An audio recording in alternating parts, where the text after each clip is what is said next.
মেয়েটি যখন তার বরের সাথে তার গ্রামের বাড়িতে বেড়াতে আসে তখন দেখে তার শাশুড়ি আম্মা একটি লাক্সারি গাড়ির উপরে মাছ শুকাতে দিয়েছে। তারপর মেয়েটা আরো অবাক হয় এটা দেখে যে যখন সে খাবার টেবিলে বসে তখন দেখে খাবার চামচটি পুরোটা রূপার তৈরি ছিল।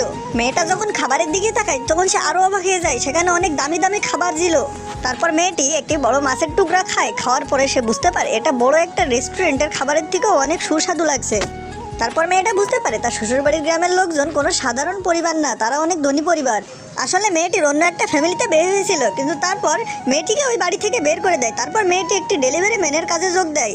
একদিন একটা দুষ্টু মহিলা একটা মাছওয়ালা ছেলের গাড়ির সামনে এসে এমনিতেই পড়ে যায় যেন তার কাছ থেকে টাকা আদায় করতে পারে, কিন্তু মেয়েটি এসে সেই ছেলেটিকে বাঁচিয়ে দেয়। ছেলেটি মেয়েটির গ্রাম পরিচয় শুনবে তার আগে মেয়েটি সেখান থেকে চলে যায়। একটু পর দেখা যায় মেয়েটির পুরাতন শ্বশুরবাড়ি থেকে অনেক লোকজন পাঠিয়েছে তাকে নিতে। তারপর মেয়েটি সেখানে গিয়ে জানতে পারে তার ননদের বিয়ে ঠিক হয়েছিল একটা মাছ বিক্রেতার সাথে, সেজন্য সেই মাছ বিক্রেতাকে বিয়ে করে ও তার ননদ একটি ধনী ঘরে বিয়ে হয়ে যায়, এই জন্য তাকে এখানে আনা হয়।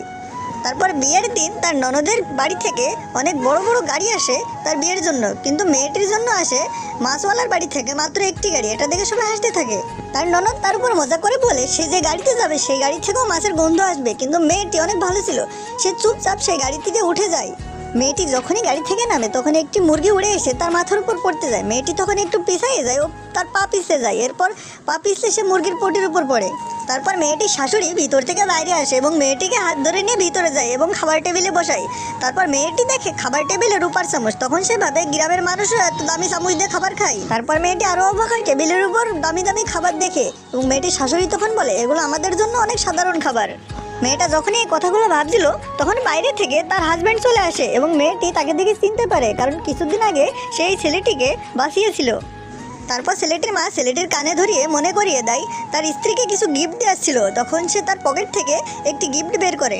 তারপর মেয়েটি গিফট থেকে একটি ইতস্তত বোধ করে, কারণ গিফটে ছিল অনেক মাসের আঁশ। তারপরও মেয়েটি হাসি মুখে গিফটটি তার হাত থেকে নেয় এবং ভাবে এখানে কোনো সাধারণ জিনিস হবে, কিন্তু তারপর যখন মেয়েটি গিফটের উপর থেকে লাল কাপড় সরায় তখন সে অবাক হয়ে যায়, কারণ এটার ভিতরে অনেক সোনার দানা ও বালা ছিল।